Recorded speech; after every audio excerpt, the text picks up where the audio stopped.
up, magical people? Welcome back to Your Most Magical Life. I'm Mia Magik, and today we are talking about all of the fabulous witchy ways that you can celebrate Samhain or Halloween. All Hallows Eve, All Souls Day. We got a lot of names for this holiday, holy day. And so there are so many fun things that you can do. And I'm gonna make another video that's all about the origins of Samhain and more of the history and how we started to transition from like what it really originally meant into what it is today. But this video is going to be focused on specific rituals that you can do to honor this time of year. So why do we consider this to be such a witchy moment? Well, obviously, like the colors, the leaves are changing, the world is shifting and changing, the whole energy begins to transform. And obviously, as we know, if you watch my other video, The 5 Elements of Being a Witch, transformation, transfiguration is a huge element of witchcraft. You want to transform yourself, you're doing rituals, casting spells, creating energetic transformation within yourself, ideally in order to create transformation in the world around you. So when we're witnessing that transformation, when we're seeing the world around us change, and the two, most visceral transitions in our seasons obviously are like from winter into spring, when everything goes from either white or brown, just like dark, sort of barren, into vibrant, alive, green, flowers, etc. again. And then when things shift and change from summer back into winter, or like from summer into autumn. Sometimes when you live in a place like Southern California, where I do, it's really just kind of like summer to fall or like summer to winter. It changes depending on where you are. If you are blessed to live in a place where the seasons are really obvious, then this is going to be an even more present and pronounced transition for you. And if you would like to celebrate this witchy, magical time of year by diving deeper into your studies, your own personal witchcraft, your magic and power, please come join me and the Cosmic Coven in Witch School. This is my fundamental program, the one that really started it all for me. And we are having a sale that goes on through October. And it is just such an incredible joy to support all of you in diving deeper and really uncovering your own magic and your gifts. And we have such an amazing community already that has gathered, and we'll do live calls with me where you get to ask any questions that you have, not just about the course content, but also about living your most magical life. So make sure you click the link below if that's something you're interested in. And this is the moment when the veil is thinnest. In between times have always been known, right? It's like that moment where it's not quite night, it's not quite day. It's not quite day, it's not quite night. Those twilight dawn moments, they're very magical. We can feel the shift in energy. That's what this transition from summer into autumn, autumn into winter is. It's an in-between time. This is when the veil is thin because it's not quite one, but it's not quite the other. And that has long, long been considered to be a time when psychic powers, when communication with the divine or with the other side, with your ancestors, is most powerful, when you're able to get the most easy connected cosmic transmissions, guidance from your higher self, from your angels. It's so, so powerful to honor these in-between times within ourselves and within the world around us, and to utilize them for psychic workings, for spell work, for any type of magical rite, really. So if you watched my last video, this particular Samhain is also very, very powerfully amplified by the lunar eclipse that we have in Taurus. This is a Taurus full moon. When you look at the energy of Taurus, it is about the goddess, the feminine, our relationship to nature, our true nature. And the earth, the shadow of the earth, is eclipsing the light of the sun shining on the moon. So again, go watch the other video. There's a lot more information around that. But because that is happening just 2 days before Samhain, something that in the old ways, in ancient tradition with this particular holiday, which has been celebrated in many ways, we call it Dia de los Muertos in Spanish, or in Latin cultures and countries, it's All Souls Day in the Christian or Catholic traditions, All Saints Day. Again, I'm gonna make a whole nother video about that, but there's so much happening during this time throughout cultures and traditions. And so this originally was a period of time that you would celebrate, right? It's not just one day, it's not one just cosmological alignment the way that the solstices and the equinoxes are. This was really a sort of spread out, like really deep time where we could be in honoring of this energy, of this transition, the transformation within ourselves, entering into the darkest part of the year, really coming to terms with our dark darkness, and it was really a celebration. That's what's so important about it to acknowledge and recognize. Is like Halloween has become this very kind of dark and spooky energy, but that's really just a nod and an acknowledgement of the energy of winter. And it wasn't ever supposed to be something that we were afraid of. It was supposed to be something that we were celebrating, that we'd gotten there, and really more like a, you know, Thanksgiving type of energy of the gratitude for summer and the gratitude for the harvest and for all of the beautiful foods that we've had throughout the summer and the autumn, all of these fruits and veggies and yummy things that we've really been so blessed with. Obviously, before modern agricultural systems, it was like you grew your own food and traded with your neighbors. You know, you couldn't just go over to a grocery store and like pick up whatever you wanted. And so gourds and pumpkins are really associated with this time because they last for a long time. You can put them into a root cellar, which we even like call it a root cellar because it's where the root vegetables would go. And those, you know, turnips, rutabagas, potatoes, pumpkins, those things, not carrots, not so much, but those vegetables really last. You can put them down there and they will sustain you throughout those cold months, even if you don't have much other food. You know, like you can't do that with greens or herbs. Those things are going to die with the cold, or they're just going to wilt and they're not going to last. Of course, you can dry them. That's one of the really beautiful things, just to start in on the rituals and ways you can honor this season, is to dry your herbs and you can hang them in garlands. It's such a beautiful decor for your home. It makes things feel super witchy and magical. It's definitely a practice that I have done in different places in my house. And as I'm still decorating this new home, that's like my plan for my kitchen, is really stringing garlands of herbs, like letting these little bands hang around. And that's a great way to preserve your herbs. There's tons of other ways. I'm gonna make some kitchen witchery magic for you all coming soon also, so that you can have a few more of those tips and tricks. But decorating with your herbs, with your flowers, with the elements of this harvest season is a really, really beautiful way to not only honor the autumn and sort of hold that warm energy from the summer into the winter, bring it in with you, but also to like have the colors that stay really vibrant and beautiful, sometimes depending on the herb that you're doing. Obviously, like basils and stuff they're gonna brown, but you can have, you know, lavenders or paper flowers or roses or other herbs that you're actually going to use, you know, like marigolds, and calendula is a beautiful orange flower that you can dry and have available, great for your skin. So many things like that. And so decorating with your herbs is a really great way, not only to preserve them and to have, you know, what was once fresh, they're available for you to cook during this time, but also to really hold that energy of the aliveness of summer as we move into autumn and winter.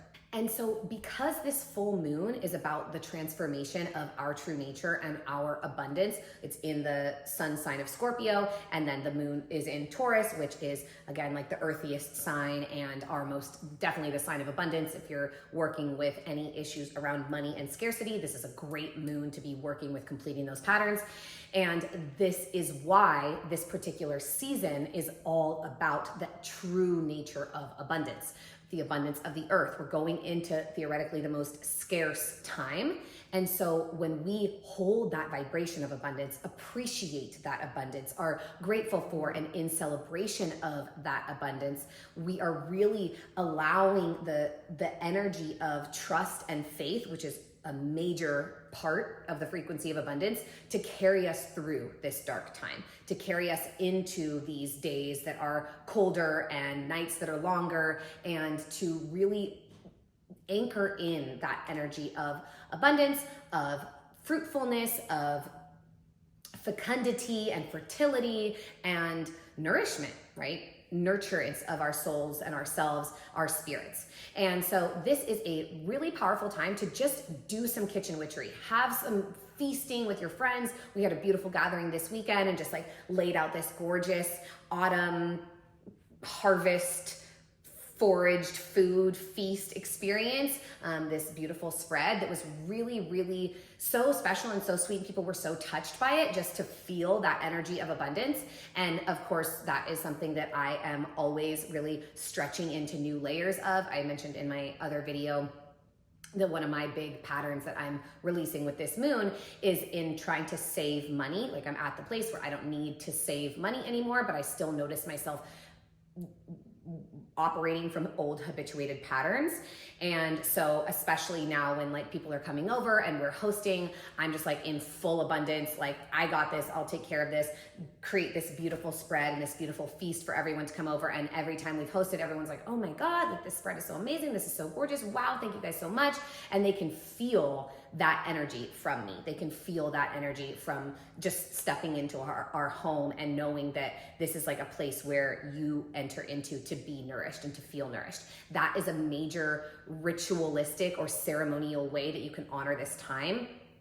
And you don't have to break the bank, right? Like you can just do it in whatever way feels right to you. Make one really gorgeous dish when someone comes over, or just, you got to feed yourself every day, right? What would it look like to be even more deeply committed to your nourishment? And so this is a powerful way to utilize the energy of the moon, like transforming the old patterns in connection to your nature, your abundance, nature herself, and our true nature, which is a reflection of nature. Like how many times can I say the word nature in one sentence, right?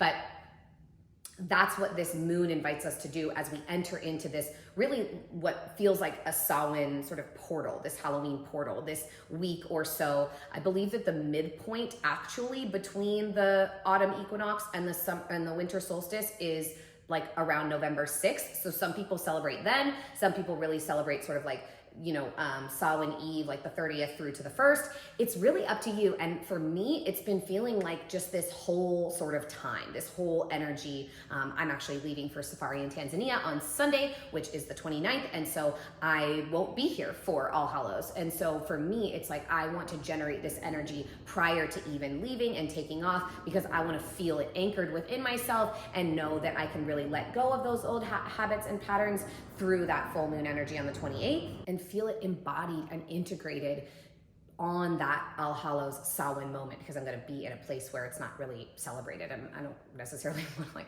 be rocking my witch hat in Africa. You know, it's not really not quite as accepting, let's just say. So feasting, harvesting, foraging, really finding those last little bits of the harvest of the fruitfulness of summer. Like when we were just in Scotland at my retreat, we got to forage our own hallucinogenic mushrooms, which was so cool. They're actually coming up during this time. There are like some of the last little winter, fall, autumn fruits are sprouting right now, are growing and fruiting right now. So that's a great thing to do, is go out and gather them. If you're one of those people who can be patient enough to make acorn flour, this is a great time to do that.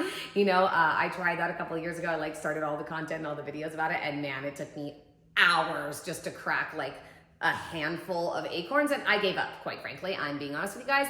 I did not make it. I was really like so excited about this acorn flour honey bread I was gonna make, and it did not happen because I was like cutting open all these acorns by hand and like literally cutting open my hand more than the acorns. So that didn't happen. But if you're the kind of person that has the perseverance for that, then I highly recommend foraging and harvesting some acorns, because they really do make delicious sort of cornbread. But turns out I was too lazy for that. So baking anything, especially with these harvest fruits, really connecting with the energy of the harvest, of all of these last little bits, the pumpkins, the apples, utilizing all of these fruits or veggies, gourds, roots, to create something beautiful, something nourishing. You can also use them to decorate your altars. I've got them all over my house. They're like on all the countertops and in my office and on the little corners by the stairs and like on the front gate. You know, that's kind of like typical. That's very, hello, welcome. That was, and again, we're gonna get more into this in the origins video, but really setting up a welcoming altar with these things that, you know, dried corn husks, or, you know, the actual corn cobs. I've got a couple of those, are so beautiful with this like red and yellow, like mixed colored corn. Things like, you know, I've got my cool little leaf lights, all in that color scheme, but people would decorate their homes in that way because you were welcoming your ancestors home. You were really honoring the lineage that you come from with that abundance. You're like sending a message for people, hey, this is an abundant home. We're celebrating the harvest. We're in acknowledgement and appreciation. And something that I talk about in all of my money courses and programs is that the word appreciation is the same word that we use to describe what happens to investments when they grow. So when you appreciate something, you're helping it to grow. You're helping it to be enhanced and inviting it to improve and grow.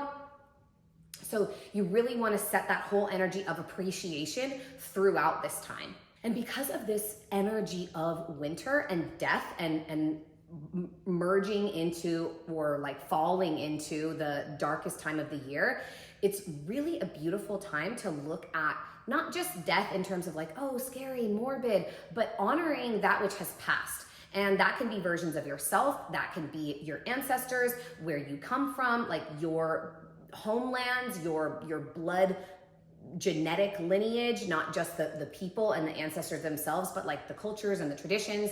You know, I talk about this a lot in the Why the Church Killed Witches video, but one of the things that happens for white people with cultural appropriation is because white people don't know a lot about their cultures very often. European people were colonized way longer ago than people like in the Americas, Central, South, North America. So when the church, it's so long, there's so many things we could say about that, but when the Roman Empire transformed from polytheistic to monotheistic and then basically colonized all of Europe by annihilating people that went against them, that's when European people lost their individual cultures. The Slavic, the Norse, the Germanic, the Celtic, the Franco, like all these deeply, wildly magical traditions, and they were pretty much wiped out, and then everyone became like Christian, you know? That's not a culture. That is a forced religion. And so the culture that you come from, or that your family comes from, is something that's so beautiful to honor, to celebrate, to learn about, to study during this time. And whatever you discover, what were the old rituals of your traditions? What were the old ceremonies and the old ways of celebrating this time? Honoring the death. And something that's really powerful to do, even in speaking about that, is like, honor that death occurred, the death of our cultures, the death of our traditions, the death of our magic, and that you're here, obviously, listening to this video, listening to me. You know, some of you have gone to my retreats, come to my programs, and learned from me. You're choosing to reconnect to that energy and to allow it to be reborn within yourself just by being aware of it, just by learning about it.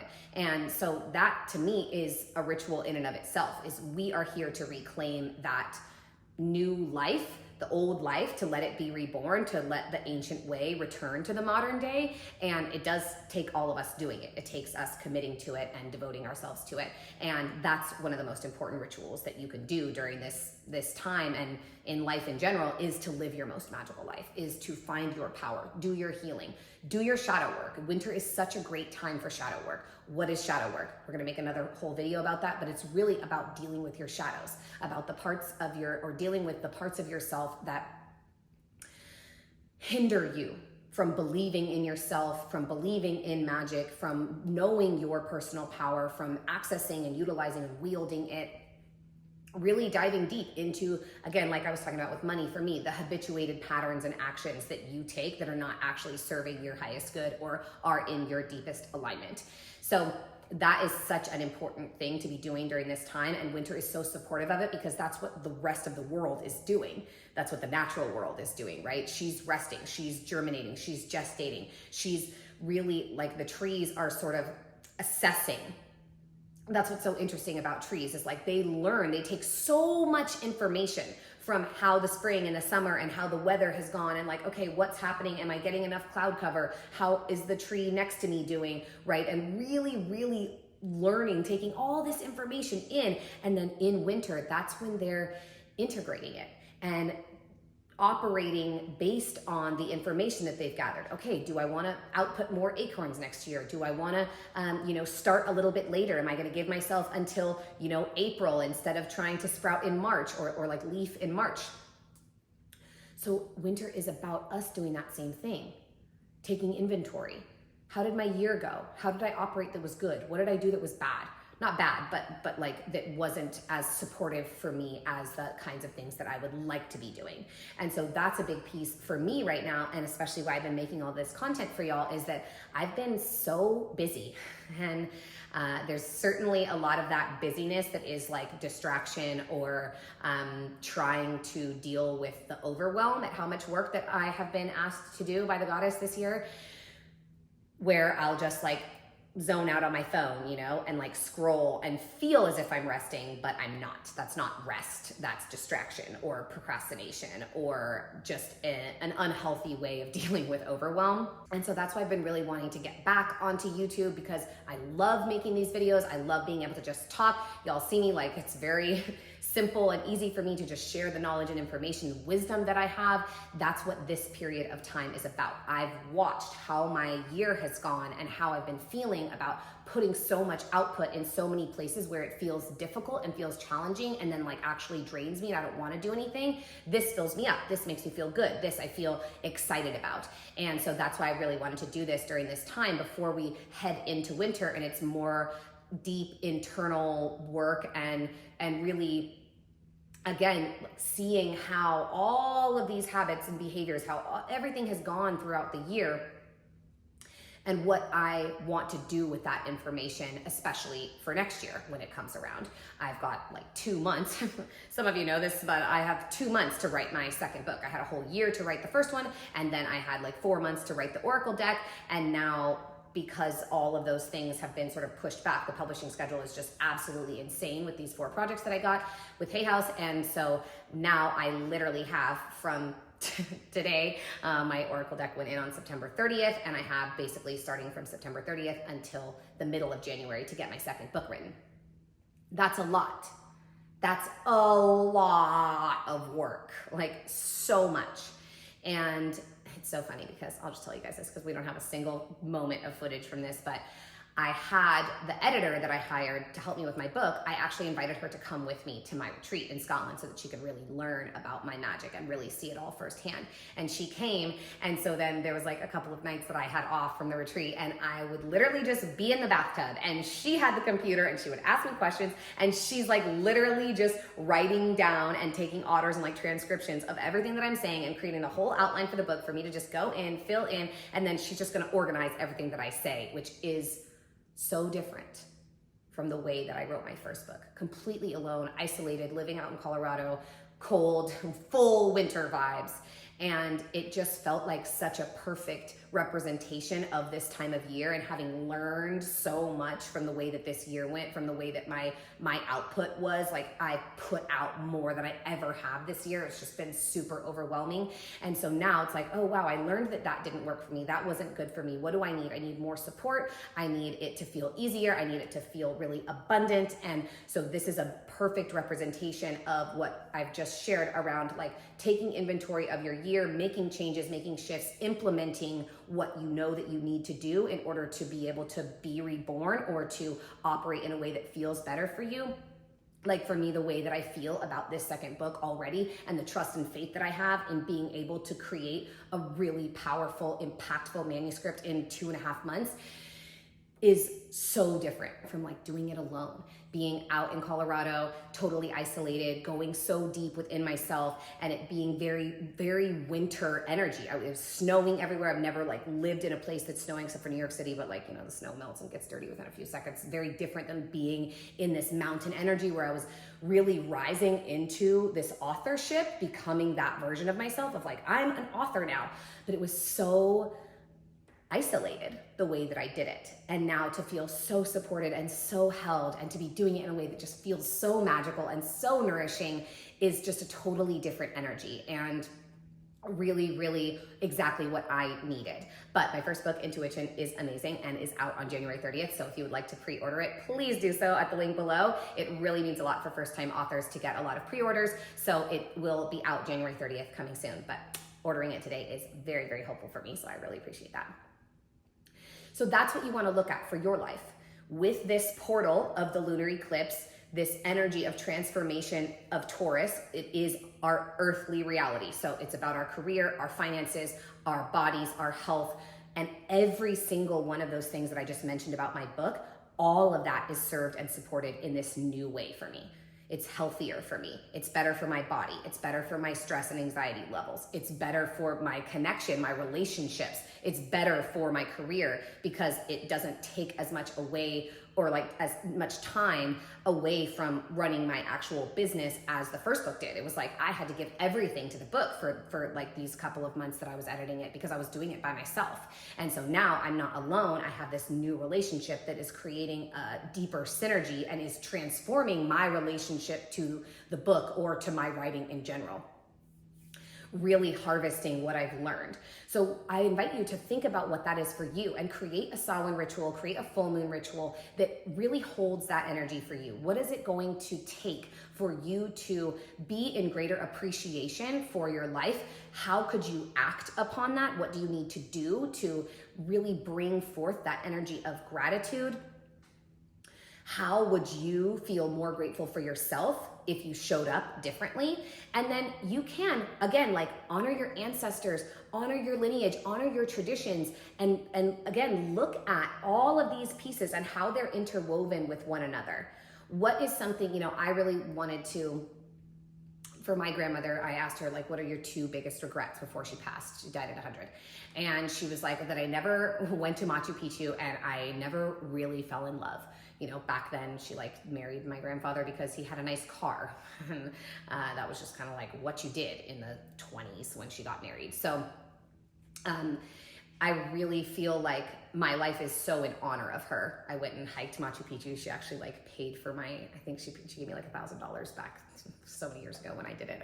And she helped me get the flight there or something with that money.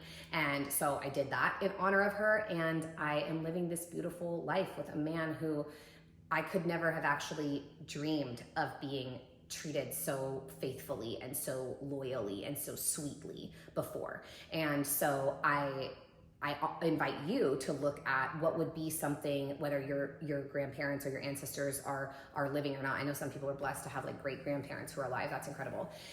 But what would you be able to do that would be in honor of their life? Whether they're here or not, they're still your ancestors.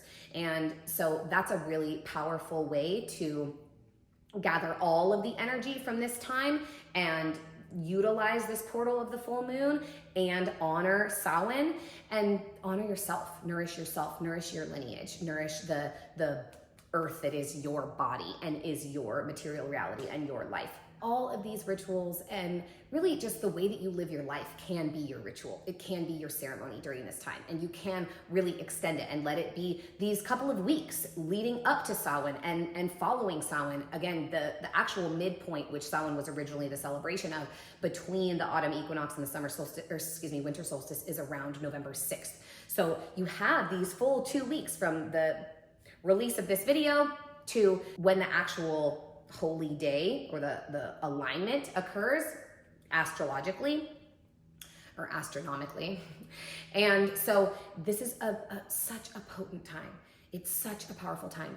So honor this in between time. Honor this falling of the leaves. Remember that you too can let go of that which is complete, that which no longer serves you, that which is ready to be released, in order to then take a break, take a rest. That doesn't mean you need to immediately fill the space with something new. It's okay to be in emptiness during this time. Winter is the season of the void, of that return to the womb, to allow ourselves to just sit and be and feel and regenerate and then be reborn in spring. It's not an emptiness, like a nothingness, like a vacuum that needs to be filled. It's a satisfaction. It's a fulfillment of, I'm taking the moment. I'm waiting. waiting. It's not procrastinating. I was working with a client yesterday on this. It's not procrastination. It's waiting for clarity. How can we shift that?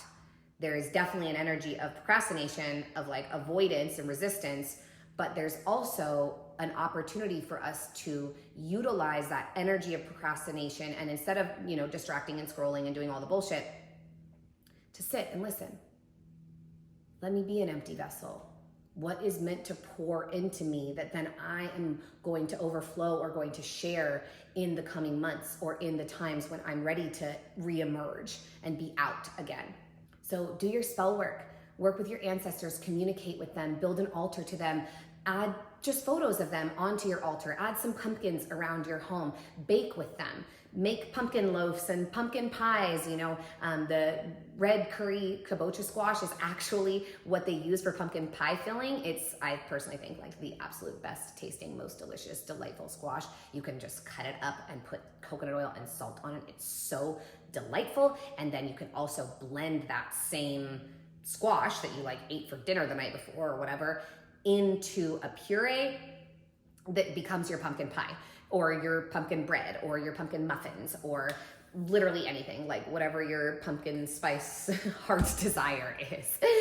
So this is such a magical time, y'all, and it's such a witchy moment because it is the in-between. It is that entrance into winter. We're not just out and about, and that's how witches had to be. We had to sort of be in the shadows, and we had to be in hiding for the last couple of thousand years because of the patriarchy. And so it has become this honorable time that now everyone celebrates their witchery during this moment. Everyone gets to be, it's the 1 month of the year that it's safe for even little tiny girls to be dressed up in witch hats, and it's funny and it's cute and it's sweet. It's not scary, it's acceptable.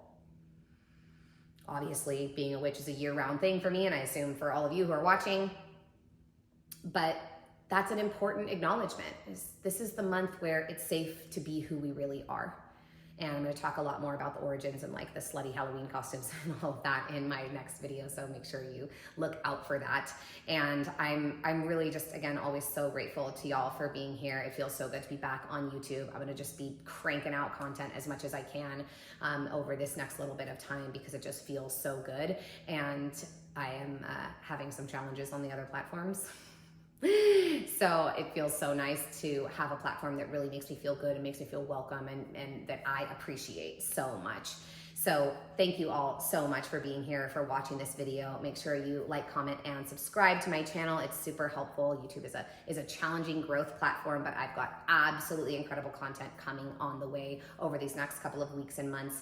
And I would love to have you in Witch School if you would like to join me. We've got, again, live Q&A calls. You can ask any questions and really be on a Zoom call with me, which is so fun. I love getting to see you all and meet you all and get to know you. We had so many beautiful sisters in my retreat this year who I've been watching and seeing throughout my courses and programs, and then finally get to meet in person, which is just so much fun because I love doing our magic in person. There's really nothing better than that. So if you would like to join me, please click the link below. And it would mean so much to me if you order my book, Intuition. It's really something that I ended up being so proud of. And despite the challenge of writing it on my own, it is truly such an important and empowering exploration of the kind of magic that has changed my life. So thank you all so much again for being here. I am Mia Magik, and as always, it is my deepest honor and greatest pleasure to welcome you to your most magical life.